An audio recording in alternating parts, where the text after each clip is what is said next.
Hello everyone and family members, మీలో ఎంతమందికి తెలుసు మనం ప్రతి సంవత్సరం సుమారుగా 2,000 రూపాయలు కోల్పోతున్నామని చెప్పి? ఎందుకని ఆలోచిస్తున్నారా? అదేదో రాంగ్ ఇన్వెస్ట్మెంట్ చేయడం వల్ల, లేకపోతే ఎవరికైనా డబ్బులు వడ్డీకి ఇచ్చి మోసపోవడం వల్ల అలా అనుకుంటున్నారా? అలా అయితే కాదు. ఇది కేవలం ఈ రాంగ్ బ్యాంక్ అకౌంట్ చూస్ చేసుకోవడం వల్ల.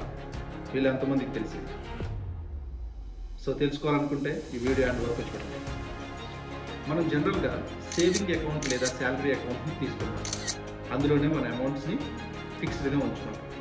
అందులో మనకు తెలియని hidden charges, less rate of interest, so missing benefits, so వాటి కారణాల వల్ల ఆల్మోస్ట్ మనం 20,000 rupees on an average per account we're losing. అది ఎలాగో నేను ఇప్పుడు మీకు కొంచెం డీటెయిల్గా చెప్పడానికి ట్రై చేస్తాను. సో మనలో చాలామంది అనుకుంటాం బ్యాంక్ అకౌంట్ అన్నీ ఒకటే కదా, కానీ వాస్తవానికి ప్రతి bank account different strategy, different బెనిఫిట్స్తో ఉంటుంది. సో కొన్ని బ్యాంక్స్ మనకు చెప్తాయి జీరో అకౌంట్ బ్యాలెన్స్తో నేను బ్యాంక్ అకౌంట్ ఓపెన్ చేస్తాం, you can maintain it, so we don't have any minimum amount charges, minimum amount balance charges, అలా మెయింటైన్ చేయాల్సిన అవసరం లేదు అని. కొన్ని బ్యాంక్స్ చెప్తాయి SMS alerts free, so minimum balance maintain చేయకపోతే జరిమానాలు వసూలు చేస్తాం. సో ఇలాంటివన్నీ. సో మన debit card charges, message charges, SMS alerts, minimum balance maintain చేయకపోతే దానికి పెనాల్టీస్, సో ఆల్ టుగెదర్ ఇవన్నీ కలిపి 15,000 to 20,000 వరకు మనకు నష్టం కలిగే అవకాశం ఉంది. సో అదే ఈ డబ్బుని మీరు ఇంకెక్కడైనా ఇన్వెస్ట్ చేసి అని సేవ్ చేసుకుంటే ఇట్ మీన్స్ లాట్. సో అది నేను ఎలా అవాయిడ్ చేయాలి అని చెప్పడమే ఈ వీడియో ఒక ముఖ్య ఉద్దేశం. ఇప్పుడు మనం దీన్ని 3 టైప్స్గా చూద్దాం. ఆ డబ్బు మనం ఎలా కోల్పోతున్నాం. ఫస్ట్, తక్కువ ఇంట్రెస్ట్ ఇచ్చే కాన్సెప్ట్. సో చాలా ప్రైవేట్ బ్యాంకులు మనకి 2.5% నుంచి 3% ఇంట్రెస్ట్ మాత్రమే ఇస్తాయి. కానీ IDFC ఫస్ట్, RBL లేదా చిన్న ఫైనాన్స్ బ్యాంకులు మనకి 5% నుంచి 6% వరకు వడ్డీ రేట్ ఇస్తాయి. ఫర్ ఎగ్జాంపుల్, మీ బ్యాంకులో 2 లక్షల బ్యాంక్ బ్యాలెన్స్ ఉంటాయి. సో మీకు ఆల్మోస్ట్ ఈ 2.5% నుంచి 6% ఈ డిఫరెన్స్ చూసుకుంటే మీకు 5,000 to 6,000 రూపీస్ ప్రతి ఇయర్ మీకు డిఫరెన్షియేషన్ ఉంటుంది. అలాగే సెకండ్ పార్ట్ వచ్చి hidden charges and penalties.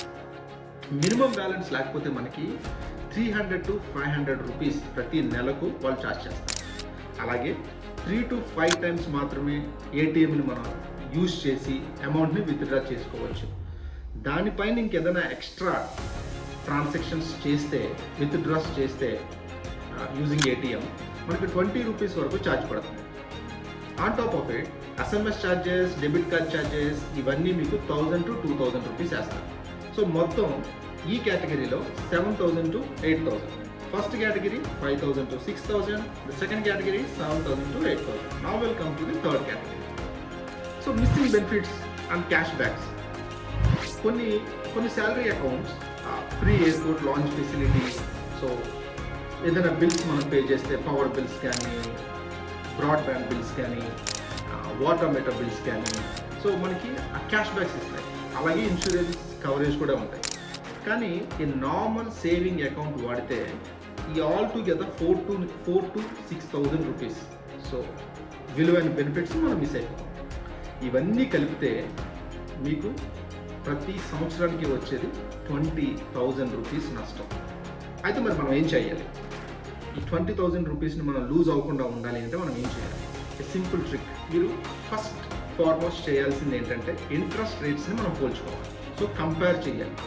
So అది ఏ బ్యాంక్ ఎంత ఇంట్రెస్ట్ రేట్ ఇస్తుంది అన్నది నేను మీకు ఈ పక్కన ఈ చార్ట్లో ఇస్తాను, చార్ట్లో చూడండి. ఓకే. అలాగే సో మినిమం బ్యాలెన్స్, హిడెన్ ఛార్జెస్ని, రెండో కాన్సెప్ట్ ఏంటంటే హిడెన్ ఛార్జెస్ని మనం చదవడం క్లియర్గా. Minimum balance, ATM limits, hidden charges గురించి మనం క్లుప్తంగా తెలుసుకోవాలి. Third one is life style base చేసుకుని మనం అకౌంట్ని చూస్ చేసుకోవాలి. ఫర్ ఎగ్జాంపుల్, మీరు ఎక్కువ సార్లు విత్డ్రా చేస్తారనుకోండి, అన్లిమిటెడ్ ATM ట్రాన్సాక్షన్స్ ఇచ్చే బ్యాంక్ని మనం తీసుకోవాలి. మీరు ఆన్లైన్లో ఎక్కువగా షాపింగ్ చేస్తే క్యాష్ బ్యాక్స్ ఉన్న డెబిట్ కార్డ్స్ని మాత్రమే మనం తీసుకోవాలి. సో ఆ సార్ట్ ఆఫ్ బ్యాంక్స్ని మాత్రమే మనం సెలెక్ట్ చేసుకోవాలి. So that details I will give it you here. Okay. So జనరల్గా నేను నా పర్సనల్గా నేను 2 అకౌంట్స్ని మెయింటైన్ చేయమని సజెస్ట్ చేస్తాను. ఒకటి స్టేబుల్ నేషనలైజ్డ్ బ్యాంక్, సేఫ్టీ కోసం. ఇంకొకటి హై ఇంట్రెస్ట్ రేట్స్ ఇచ్చే bank, that is returns source. The bottom line of this content is, మీరు రాంగ్ బ్యాంక్ అకౌంట్ చూస్ చేసుకోవడం వల్ల మీకు తెలియకుండానే మీ అకౌంట్లోంచి 20,000 రూపీస్ని మీరు కోల్పోతున్నారు ఎవ్రీ ఇయర్. సో ఇప్పుడు మీరు చెప్పండి, ఏ బ్యాంక్ అకౌంట్ మీరు వాడుతున్నారు, దాంతో మీరు హ్యాపీగా సాటిస్ఫైడ్గా ఉన్నారా లేదా? So just let me know in the comment box. I would like to know. So if you feel this video is useful for you, so please like and share, and also మీరు subscribe చేసుకోండి ఈ ఛానల్ని. So నా తర్వాత video fuel అంటే diesel కానీ petrol కానీ and also shopping best credit card ఏది అని చెప్పడానికి సో నెక్స్ట్ వీడియో నేను చేస్తున్నాను, మిస్ కాకండి. Thank you. లైక్ చేయండి, షేర్ చేయండి, సబ్స్క్రైబ్ చేయండి. ఎందుకంటే సేవింగ్స్ అవగాహనతో మొదలవుతాయి.